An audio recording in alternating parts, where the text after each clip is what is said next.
6 जनवरी 2026 को वसंत कुंज के पॉश इलाके में एक अजीब सी खामोशी छाई हुई थी। रमेश गुप्ता की पत्नी अपनी वॉक से लौटी तो उन्होंने देखा कि उनके घर का मेन गेट खुला हुआ था, जो एक अशुभ संकेत था। अंदर सब कुछ बिखरा पड़ा था, दराजें खुली हुई, कागज बिखरे हुए और लिविंग रूम अस्त व्यस्त। लेकिन रमेश को अपनी आर्म चेयर के पास खून से लथपथ बेजान देखकर वह चीख पड़ी। पुलिस तुरंत मौके पर पहुंची और उन्हें लगा कि यह एक हिंसक डकैती थी जो गलत हो गई। सेफ खाली था, कीमती सामान गायब था और जबरन घर में घुसने के हल्के निशान थे, जिससे लग रहा था कि हमलावर रमेश को जानते थे। हत्या की खबर तेजी से फैल गई, जिससे बिजनेस कम्युनिटी हिल गई और पड़ोसियों में डर फैल गया। रमेश एक इज्जतदार आदमी थे, अपने बिजनेस सेंस के लिए जाने जाते थे, लेकिन अब उनकी जिंदगी बेरहमी से खत्म हो गई थी। क्या यह हिंसा की एक रैंडम घटना थी या इसके पीछे कुछ और गहरा राज था? शहर जवाब चाहता था और जांच शुरू हो गई।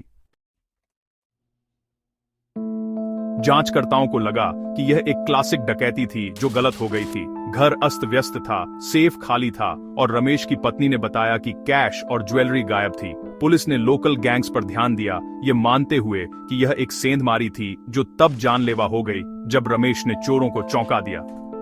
दोस्तों और परिवार ने जोर देकर कहा कि रमेश का कोई दुश्मन नहीं था, जिससे दुखद रैंडम क्राइम की थ्योरी और मजबूत हुई। गश्त बढ़ा दी गई, मुखबिरों को एक्टिव कर दिया गया और इस मामले को हत्या के साथ डकैती का नाम दिया गया। फोरेंसिक ने उंगलियों के निशान ढूंढे ताकि जाने पहचाने अपराधियों से कोई लिंक मिल सके। शहर को जल्द गिरफ्तारी का इंतजार था, सुरक्षा बहाल होने की उम्मीद थी, लेकिन अंदर ही अंदर संदेह बना हुआ था। क्या यह सब बिखरा हुआ सामान असली था या यह एक दिखावा था? कभी कभी सबसे स्पष्ट जवाब एक सावधानी से बनाया गया झूठ होता है। जांच जारी रही, लेकिन हर कोई आश्वस्त नहीं था। इस दिखावे की दरारों को देखने के लिए एक गहरी नजर की जरूरत थी। जब इंस्पेक्टर विक्रम सिंह ने केस संभाला तो मामला बदल गया। अपनी तेज समझ के लिए जाने जाने वाले विक्रम ने क्राइम सीन को अलग तरह से देखा। तोड़फोड़ एक नाटक लग रही थी, दराजें नाटकीय ढंग से खुली हुई थीं, लैपटॉप जैसे कीमती सामान को छुआ तक नहीं गया था। फोरेंसिक रिपोर्ट में एक ही सटीक घाव दिखाया गया। संघर्ष की कोई अराजकता नहीं थी। लगता था रमेश को मार दिया गया था और बाद में गड़बड़ फैलाई गई थी ताकि गुमराह किया जा सके। विक्रम के मन ने कहा कि यह कोई डकैती नहीं थी, बल्कि एक हत्या थी जिसे डकैती का रूप दिया गया था। उन्होंने अपनी टीम को रमेश के बिजनेस डील्स की जांच करने का आदेश दिया, प्रचलित थ्योरी को नजरअंदाज करते हुए।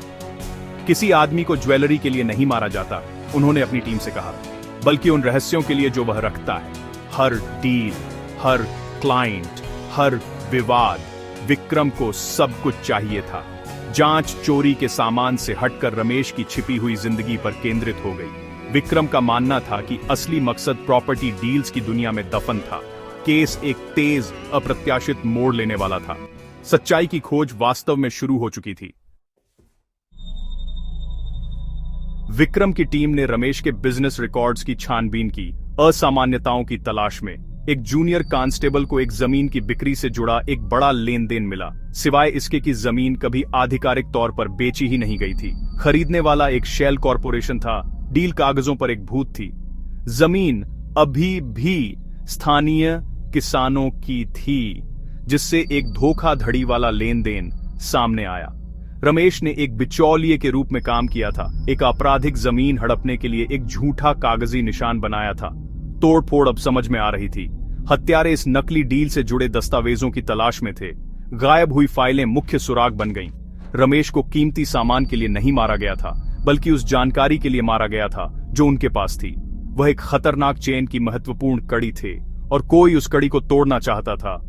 जांच अब सीधे जमीन माफिया की शैडोवी दुनिया की ओर इशारा कर रही थी। विक्रम ने किसानों से मुलाकात की जो विवादित जमीन के असली मालिक थे। पहले तो डरे हुए और खामोश एक बुजुर्ग किसान ने आखिरकार बात की और एक कुख्यात बिल्डर राकेश भाई सिंह द्वारा महीनों से की जा रही धमकियों का खुलासा किया। किसानों ने बेचने से मना कर दिया था और उन्हें धमकियों और उत्पीड़न का सामना करना पड़ा था। रमेश ने राकेश के लिए नकली डील की थी, लेकिन जैसे जैसे दबाव बढ़ा वह डर गए। अपनी मौत से एक हफ्ते पहले रमेश किसानों से मिले, अपनी भूमिका स्वीकार की और राकेश के खिलाफ गवाही देने का वादा किया। उस वादे ने उनकी किस्मत तय कर दी। जमीन माफिया का खामोशी का कोड बिल्कुल अटल था। रमेश एक बोझ बन गए थे। ऑपरेशन का खुलासा करने के उनके फैसले ने उन्हें एक निशाना बना दिया।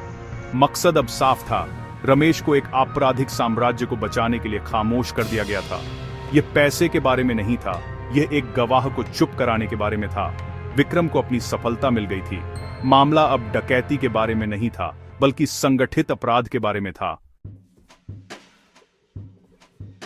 पहेली पूरी हो गई थी। राकेश भाई सिंह, जमीन माफिया का बॉस, का सबसे मजबूत मकसद था। रमेश की गवाही राकेश के साम्राज्य को नष्ट कर देती। हत्या एक खामोशी और दूसरों के लिए एक चेतावनी दोनों थी। इसे डकैती के रूप में दिखाना पुलिस को गुमराह करने और समय खरीदने के लिए एक सोची समझी चाल थी।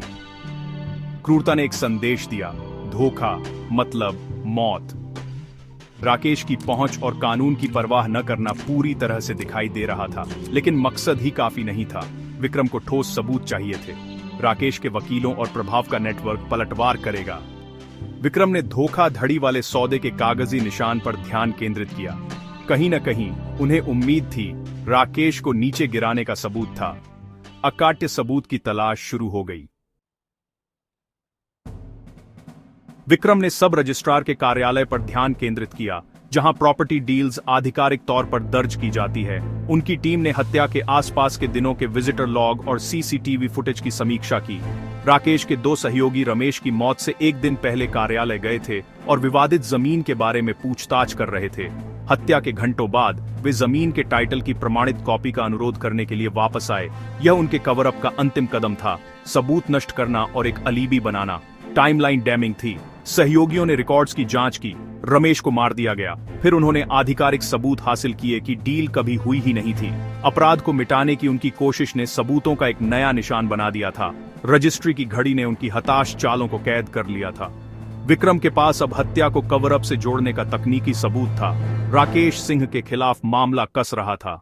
अंतिम टकराव करीब था। रजिस्ट्री टाइमलाइन से लैस विक्रम ने समन्वित छापे मारे। राकेश के सहयोगियों पंकज और सुनील को गिरफ्तार कर लिया गया। राकेश खुद अपने फार्म हाउस पर पकड़े गए। पूछताछ में सबूतों ने पंकज के संकल्प को तोड़ दिया। उन्होंने साजिश कबूल कर ली। राकेश को मास्टरमाइंड बताया। सुनील ने हर डिटेल की पुष्टि की। हत्या, मंचित डकैती, कवर अप। उनके कबूलनामे टाइमलाइन के साथ संदेह के लिए कोई जगह नहीं छोड़ी। राकेश पहले तो अहंकारी थे। उन्हें सबूतों और हस्ताक्षरित कबूलनामों का सामना कराया गया। उनका इनकार तब ढह गया जब विक्रम ने पूरा मामला सामने रखा। डर से राज करने वाला आदमी आखिरकार फंस गया था। पैसे और धमकी की दीवारें ढह गई थीं। विक्रम की अथक कोशिश रंग लाई थी।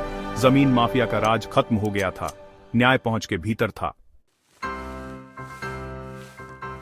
कबूलनामे और तकनीकी सबूतों ने एक ठोस मामला बनाया। राकेश सिंह और उनके सहयोगियों पर साजिश और हत्या का आरोप लगाया गया। उनकी गिरफ्तारी की खबर ने शहर, खासकर किसानों को राहत और हिम्मत दी। अधिक पीड़ित सामने आए। राकेश के अपराधों की पूरी सीमा का खुलासा हुआ। मुकदमे में अभियोजन पक्ष का बयान स्पष्ट था। मकसद, तरीका और कवर अप सभी ठोस सबूतों द्वारा समर्थित। रजिस्ट्री टाइमलाइन स्टार गवाह बन गई। जूरी ने राकेश और उसके आदमियों को सभी आरोपों में दोषी पाया। इंस्पेक्टर विक्रम के आसान जवाबों को स्वीकार न करने से एक आपराधिक साम्राज्य ध्वस्त हो गया था। इस मामले ने साबित कर दिया कि सबसे शक्तिशाली अपराधी भी सच्चाई से छिप नहीं सकते।